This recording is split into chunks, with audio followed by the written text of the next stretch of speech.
বিসমিল্লাহির রহমানির রহিম। আসসালামু আলাইকুম গাইস, কি অবস্থা সবার? আশা করি সবাই ভালো আছেন। আজকে আপনাদের জন্য নিয়ে এসেছি আর একটা ইন্টারেস্টিং একটা ভিডিও। যে ভিডিওটা হচ্ছে একটা নৈপুণ্য অ্যাপস নিয়ে। আপনারা যারা শিক্ষক আছেন তারা সবাই জানেন যে নৈপুণ্য একটা অ্যাপস আছে, যার মাধ্যমে বর্তমানে ষষ্ঠ এবং সপ্তম শ্রেণীর মূল্যায়নের যে কাজটা করা হয়। তো আপনারা অনেকেই নৈপুণ্য অ্যাপের যে বিভিন্ন কিভাবে রেজিস্ট্রেশন করতে হয়, কিভাবে কি করতে হয়, এই নিয়ে অনেক কনফিউশনে আছেন। অনেকেই তা জানেন না। তো আজকে আমি আপনাদেরকে সবটুকু একদম বিস্তারিতভাবে দেখিয়ে দিচ্ছি। তো সব ভিডিওটা পুরোপুরি দেখবেন। তো আমি প্রথমেই দেখাচ্ছি আপনাদেরকে। এখানে হচ্ছে হোম, বুঝছেন? ওই যে হোম একটা সেটিং আছে, আমি বড় করে দেখাই। হোমে কি কি আছে?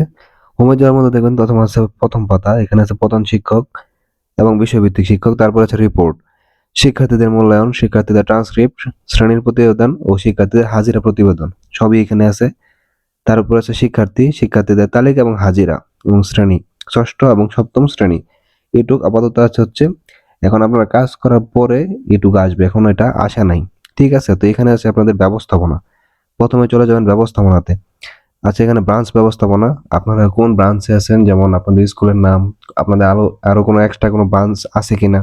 অনেকে থাকে না যে একটা স্কুলে দুইটা ব্রাঞ্চ থাকে, একটা ধরেন গাজীপুরে আর একটা আছে ধরেন কোনাবাড়ি, এরকম থাকে। তো ওটা হচ্ছে ব্রাঞ্চ ব্যবস্থাপনা, ওইটা এখানে ক্লিক করে ভিতরে আপনারা দিবেন।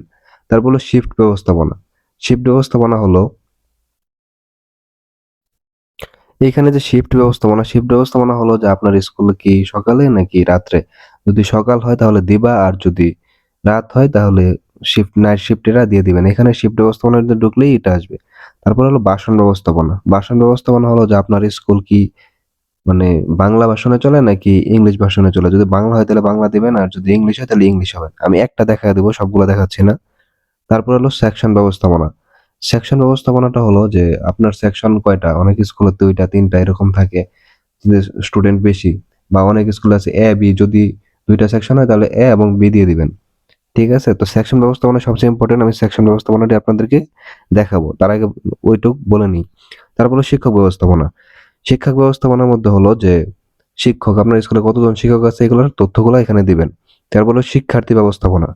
শিক্ষার্থী ব্যবস্থাপনাটা হলো যে আপনার শিক্ষকের আপনার স্কুলে যে কতজন শিক্ষার্থী আছে এটার একটা এন্ট্রি করতে হবে।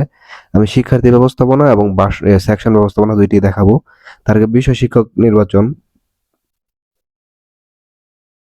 বিষয় শিক্ষক নির্বাচনের মধ্যে আছে যে আপনারা যে কোন টিচার কোন বিষয়ে ক্লাস নিতেছে, যেমন ডিজিটাল প্রযুক্তির কোন টিচার, জীবন ও জীবিকার কোন টিচার, তারপরে আরো যেগুলো আছে শিল্প ও সংস্কৃতি কোন টিচার, ইংলিশের কোন টিচার, এগুলো আলাদা আলাদা ভাবে সিলেক্ট করতে হবে।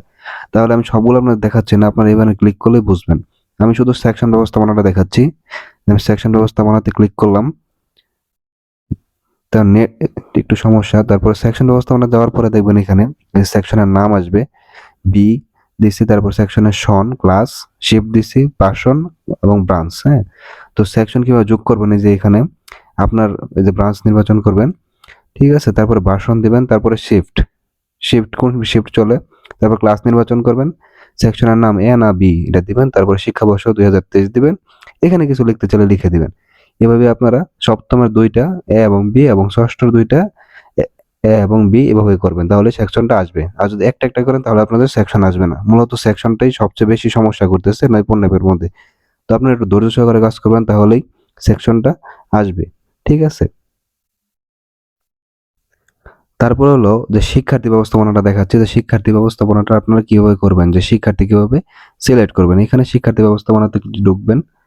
তারপরে যে এখানে আসছে যে আমি এখানে কিছু এন্ট্রি দিছি, কিছু ছেলেমেয়েদের নাম, তো এখানে এইগুলো তথ্যগুলো দিতে হবে। ব্রাঞ্চের নাম ক্লিক করবেন, তাহলে ব্রাঞ্চ আপনার স্কুলের নাম, শিফট কোন শিফটে চলে, ভাষণ বাংলা না ইংরেজি এটা দিবেন, তারপরে ক্লাস, তারপর সেকশন এ না বি, সন 2023। হ্যাঁ, রোল নাম্বার দিবেন, শ্রেণীর যে রোল নাম্বারটা আছে ষষ্ঠ সপ্তমের এটা, শিক্ষার্থীর নাম বাংলায়, শিক্ষার্থীর নাম ইংরেজিতে, জন্ম নিবন্ধন নাম্বার, জন্ম তারিখ, লিঙ্গ ছেলে নাকি মেয়ে, ধর্ম ইসলাম নাকি হিন্দু, বৌদ্ধ নাকি খ্রিস্টান, মোবাইল নাম্বার, মাতার নাম বাংলা, মাতার নাম ইংলিশ, পিতার নাম বাংলা, পিতার নাম ইংলিশ, তারপরে পিতার মোবাইল নাম্বার, মাতার মোবাইল নাম্বার, অভিভাবকের নাম যদি থাকে অভিভাবকের মোবাইল নাম্বার। এটুক দিয়ে একটা একটা শিক্ষার্থীর তথ্য আপনারা যোগ করবেন। এখানে আছে আবার একাধিক শিক্ষার্থী যোগ করুন, এটা আপনার এক্সেল শিটের মাধ্যমে করতে হবে। তো আপনারা যখন এখানে এখানে লেখা আছে যে বিশেষ দ্রষ্টব্য ফাইল আপলোড করতে অবশ্যই নমুনা ফাইলটি ডাউনলোড করে ডাটা এন্ট্রি করুন। ডাউনলোড করতে এখানে ক্লিক করুন। আপনারা এখানে যে লেখাটা আছে এখানে ক্লিক করলে একটা ফাইল আপনারা ডাউনলোড করতে পারবেন। এটা কম্পিউটার মাইক্রোসফট এক্সেলে গিয়ে সমস্ত শিক্ষার্থীর তথ্য একসাথে দিয়ে এটা আপলোড করতে পারবেন।